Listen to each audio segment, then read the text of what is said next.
कश्मीर भारत का अभिन्न अंग बन गया है और अमेठी वालों तुम भी पीछे नहीं रहे, तुम्हारा भी उसमें योगदान है, तो आपको हमको धन्यवाद दें। अगर यहां से आपने उस समय अगर यहां से उस समय आपने राहुल की तरफ उंगली दबाई होती तो आपको ये फक्र नहीं मिलता कि आप कहते कि जम्मू कश्मीर को अभिन्न अंग बनाने में आपका भी हाथ है। आज आप कह सकते हो क्योंकि आपने सही फैसला किया। ये हमको राजनीति की नजाकत समझनी चाहिए। आज 156 कानून जो भारत के जम्मू कश्मीर की धरती पर नहीं लगते थे, अब लगने लगे। एसटी का रिजर्वेशन मिलने लग गया, एससी को रिजर्वेशन मिलने लग गया, महिलाओं को प्रॉपर्टी में बराबर का अधिकार मिलने लग गया। वहां एंटी करप्शन एक्ट नहीं था, खाए चलो लूटे चलो दोनों हाथ से, कोई पूछने वाला नहीं था। अब एंटी करप्शन एक्ट लग गया है, दूध का दूध पानी का पानी होगा, बेईमान जेल के पीछे होंगे, यह भी हमको याद रखना है। इसलिए हम तस्वीर बन गया है। आप बताइए, समाजवादी पार्टी की सरकार ने राम भक्तों पर गोली चलाई थी कि नहीं चलाई थी? चलाई थी कि नहीं चलाई थी? आजकल अखिलेश जी मंदिर मंदिर घूमते हैं, कभी हनुमान मंदिर की घंटी बजाते हैं, कभी लंबा टीका लगाते हैं। मैं उनसे कहता हूं कि अब घंटी बजा के हो तो क्या, जब चिड़िया चुप गई खेत, अब क्या मिलेगा? कितनी भी घंटी बजाओ, आपके ऊपर ये कलंक लगा है कि आपकी सरकार ने राम भक्तों पर गोली चलाई। आप बताइए, कांग्रेस पार्टी ने राम जन्मभूमि को लटकाया था कि नहीं लटकाया था इतने सालों से? अटकाया था कि नहीं अटकाया था? भटकाया था कि नहीं भटकाया था? आज वो खुद लटक गए, भटक गए, अटक गए। लेकिन मोदी जी के नेतृत्व में अब भव्य राम मंदिर बन रहा है। बोलो सियापति रामचंद्र की एक भव्य राम मंदिर। आपने ताकत दी, उस ताकत के कारण वर्षों का, सदियों का सपना पूरा हो रहा है। इसके लिए हम राजनीति में आए हैं। आप बताइए, सुप्रीम कोर्ट ने कहा कि 13वीं शताब्दी का ये काला दंश वाला कानून जो मुस्लिम महिलाओं को 3 तलाक के दायरे में जबरन करता है, यह कानून समाप्त होना चाहिए। किसने कहा? Supreme court. किसी नेता में दम नहीं था, किसी नेता की रीढ़ की हड्डी में दम नहीं था कि ये 3 कानून हटा सके, ये 3 तलाक हटा सके, ये 3 तलाक हटा सके। सब तुष्टीकरण की राजनीति में लगे थे। हमारा मुस्लिम भाई क्या बोलेगा, हमारा ये भाई क्या बोलेगा, हमारा वो भाई क्या बोलेगा। संविधान के रक्षक भक्षक बन करके खड़े थे। मोदी जी ने इच्छा शक्ति दिखाई और फिर स्मृति ईरानी जी ने, जिनको आपने ताकत दी थी, याद है राहुल को बाहर भेजा था और आपने ताकत दी थी, उन्होंने फिर अपनी उंगली से दबा करके 3 तलाक के दंड से मुस्लिम महिलाओं को आजाद कर दिया। ये भी हमको ध्यान में रखना चाहिए।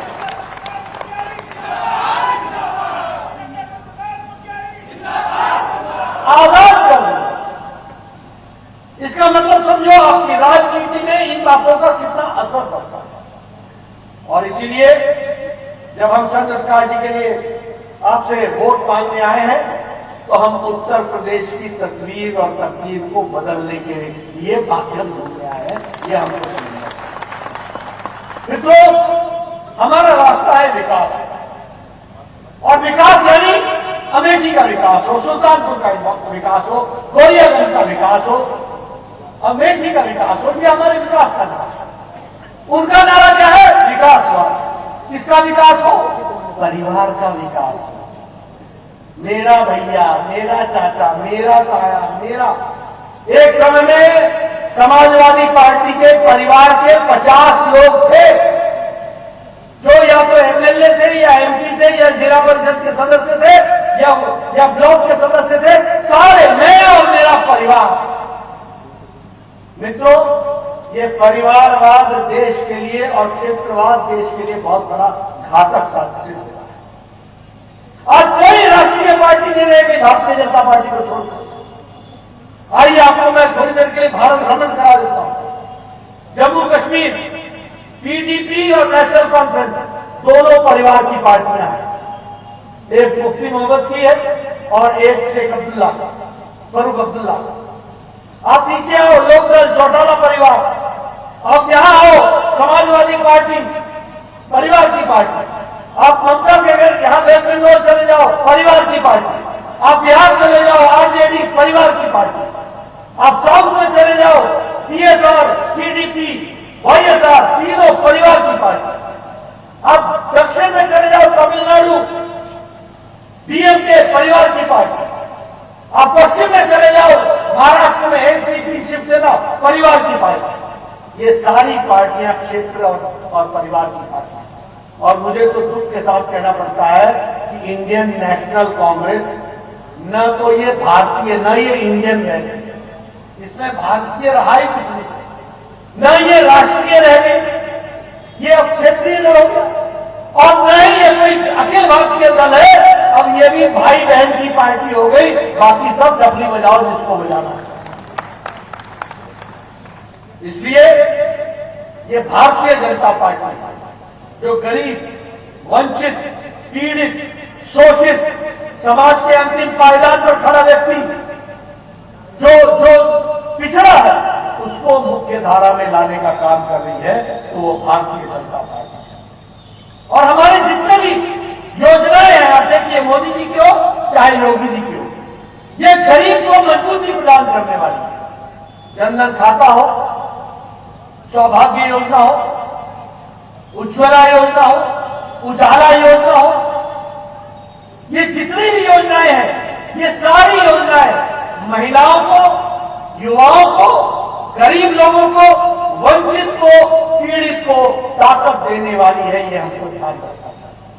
और इसीलिए आप अगर चाहते हैं कि आगे उत्तर प्रदेश में विकास की नई बहार आए और वो विकास जो योगी जी के नेतृत्व में चल रहा है वो तीव्र गति से बढ़े, तो उसका रास्ता है चंद्र प्रकाश मिश्र, और उसके लिए आपको समर्थन करना है। मित्रों, अगर मैं विकास की बात करूं, 5 साल के अंदर बताइए आजकल ये एक्सप्रेस हाईवे बन रहे हैं कि नहीं बन रहे हैं? बन रहे हैं कि नहीं बन रहे हैं?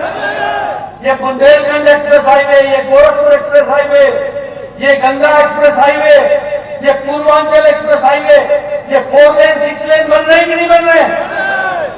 आजकल हमको लोग बोलते हैं कि मुझे समय दीजिए, मैं आप सुबह बोलेंगे मैं दोपहर तक आ जाऊंगा। मैं बोलता हूं कैसे आओगे? बस आजकल तो एक्सप्रेस वे पकड़ना है, सीधे सीधे 3 घंटे में मैं पहुंच जाऊंगा। मित्रों, ये सड़क नहीं है, ये विकास की गंगा है और विकास का रास्ता है, इसको भी आपको याद रखना चाहिए। आपके यहां 2 all India institute of medical sciences बन गया 5 साल के अंदर। आपके यहां जब मैं स्वास्थ्य मंत्री बना तो 15 मेडिकल कॉलेजेस थे, सिर्फ 15 मेडिकल कॉलेज उत्तर प्रदेश में।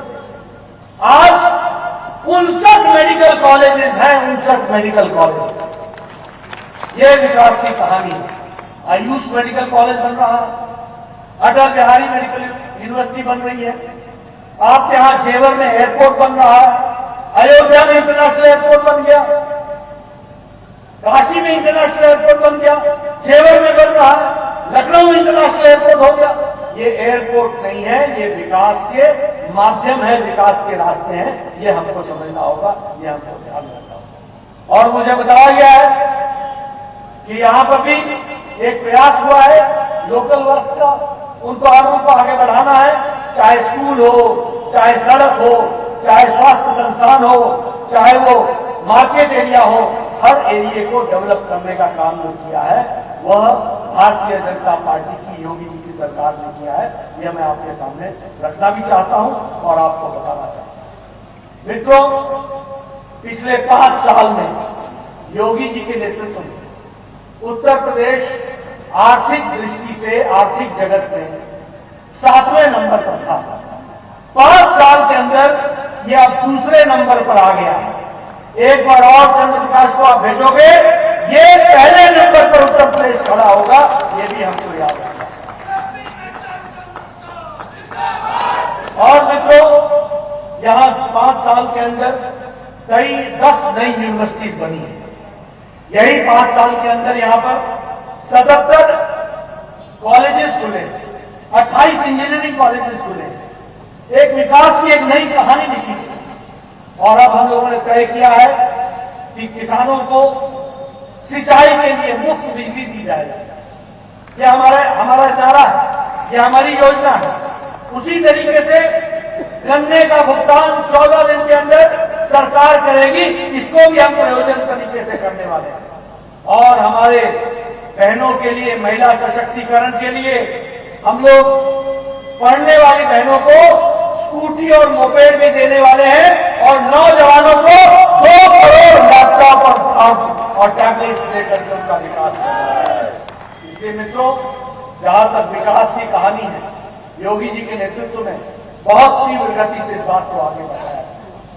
लेकिन मित्रों, इससे ज्यादा बड़ी बात मैं कहने आया, ये सिर्फ गौरियागंज के विकास का मामला नहीं है, ये सिर्फ उत्तर प्रदेश के विकास का मामला नहीं है।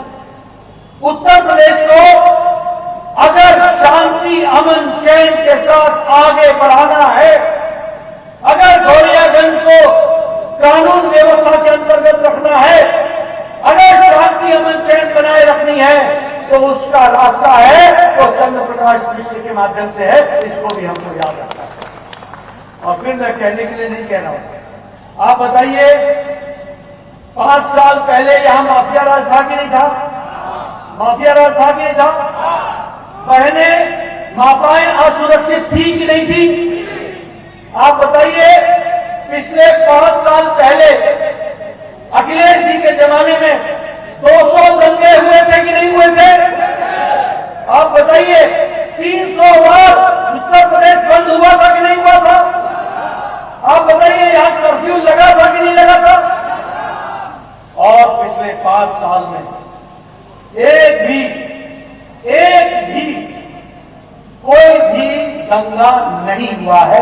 ये दंगा रहित रहा है, ये भी हमको याद है। आप बताइए, गौरीगंज में कोई दंगा हुआ 5 साल में? आप बताइए, यहां पर कोई बंद हुआ?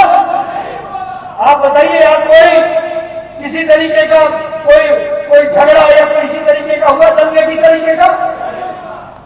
योगी जी के राज में एक भी दंगा नहीं, और अखिलेश जी के राज में 200 दंगे।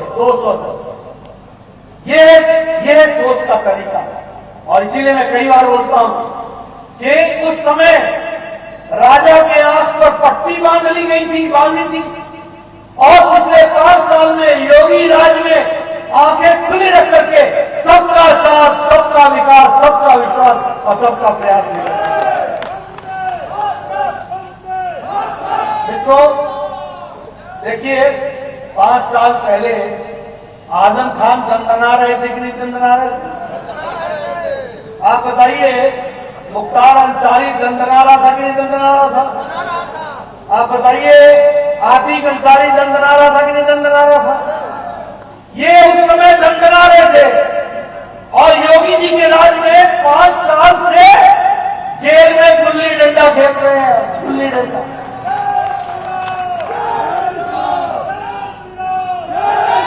कानून वही है, कानून वही है, राजा बदल गया।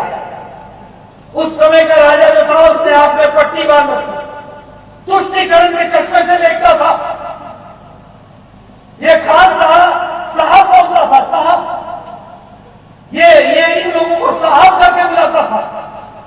आज जब ये जेल में है बैठे हुए, और समाजवादी पार्टी वो पार्टी है जिसके आधे नेता जेल से लड़ रहे हैं, आधे जेल पर लड़ रहे हैं।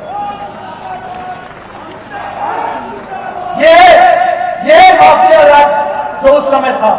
और अब तुमको फर्क साहब दिखता है कि नहीं दिखता है? फर्क साहब दिखता है कि नहीं दिखता है? योगी जी जैसा नेता ईमानदार दिखता है कि नहीं दिखता है? दमदार दिखता है कि नहीं दिखता है? असरदार दिखता है कि नहीं दिखता है? मोदी जी का आशीर्वाद दिखता है कि नहीं दिखता है? तो ये फर्क आता है, इसको भी हमको याद रखना चाहिए। मुजफ्फरनगर के दंगे हुए, 92 लोगों की मौत हो गई।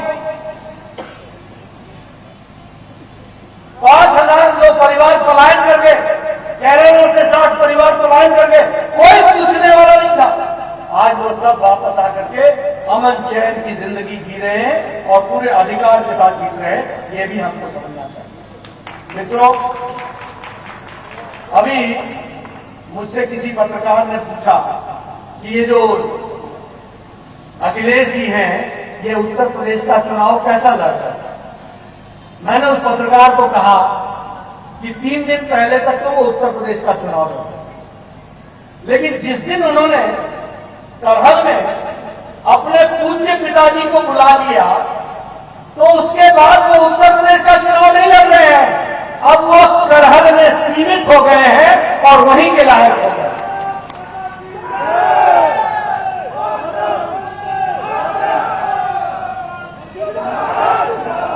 देखो मित्रों, राजनीति में नेता के एक एक्शन से पता चल जाता है कि राजनीति की बवार क्या है, राजनीति की हवा क्या है।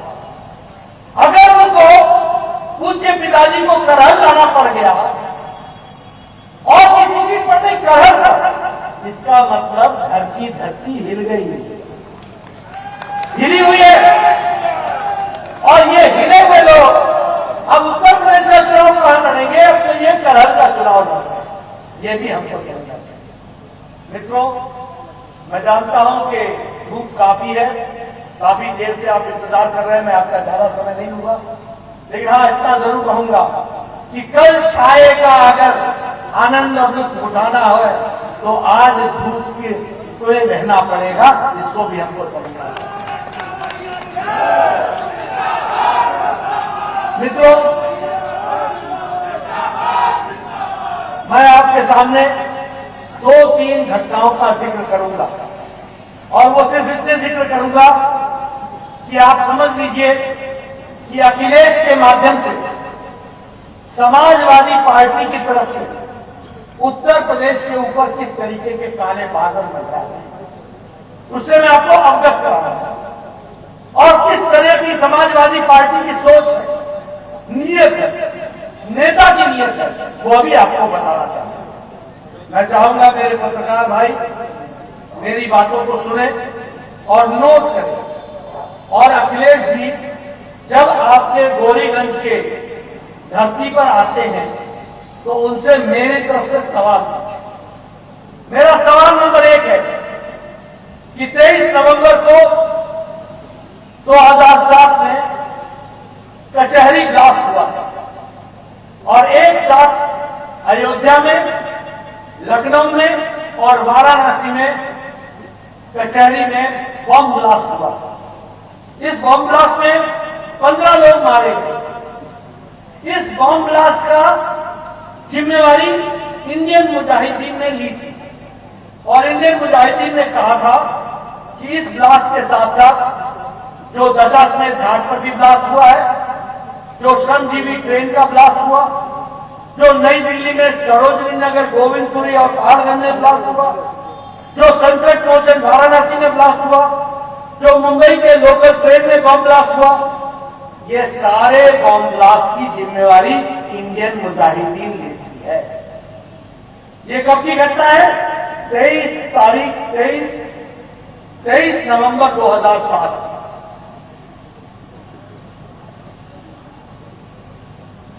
इस सारे कार्यक्रम, इस सारे एपिसोड में 11 जुलाई को एसटीएफ, यूपी की एसटीएफ के स्पेशल टास्क फोर्स में हाकिम तारिक कासमी और खालिद मुजाहिद, जो जौनपुर का रहने वाला था, और तारिक कासिम जो था वो आजमगढ़ में रहने वाला था, दोनों को पकड़ा।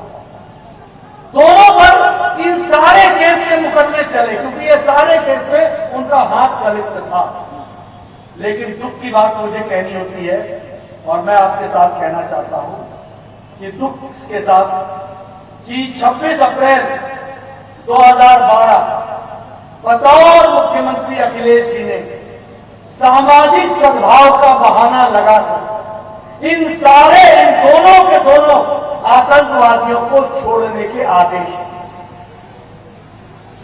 समझ लो समाजवादी पार्टी के नेता का हाल।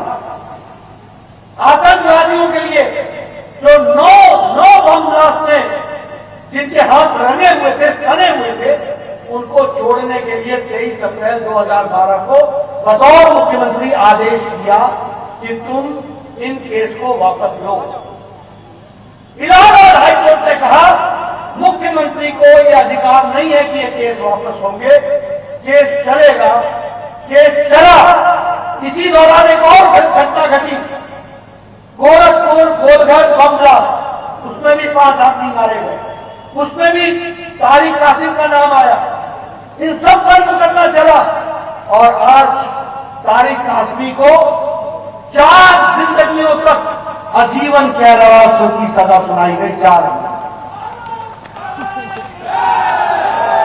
लेकिन मित्रों इनको बचाया किसने? इनको छूट किसने दी? अखिलेश ने बतौर मुख्यमंत्री। क्या आप ऐसे मुख्यमंत्री को मुख्यमंत्री बनाने के लिए काम करोगे? क्या ऐसे लोगों को मुख्यमंत्री बनना चाहिए उत्तर प्रदेश का? क्या मैं पीछे से सुनना चाहता हूं, ऐसे लोगों को बनना चाहिए क्या, जो आपके रक्षक भक्षक बन जाए? और इतना ही नहीं है, 31 दिसंबर और 1 जनवरी 2007 और 2008 की रात को रामपुर के सीआरपीएफ के कैंप पर AK-56 से आतंकवादियों ने हमला किया। रामपुर उत्तर प्रदेश का आपका रामपुर अटैक किया, 7 सीआरपीएफ के जवान मारे गए, 7 माताओं की कोख सूनी हुई, 7 बहनें विधवा हो गई, बच्चे अनाथ हो गए, किसी ने सुन नहीं ली। एनआईए ने एक शहाबुद्दीन व्यक्ति को पकड़ा, बिहार का रहने वाला था, इन भारत और नेपाल के बॉर्डर पर पकड़ा गया।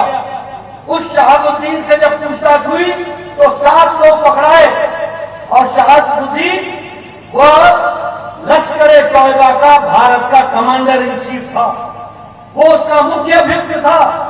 यही 23 अप्रैल 2012 को अखिलेश जी ने उसको भी मुक्त कर दिया और उसके खिलाफ भी केस विड्रॉ कर दिए। ये थे तुम्हारे उत्तर प्रदेश के पूर्व मुख्यमंत्री। फिर इलाहाबाद हाईकोर्ट ने कहा कि ये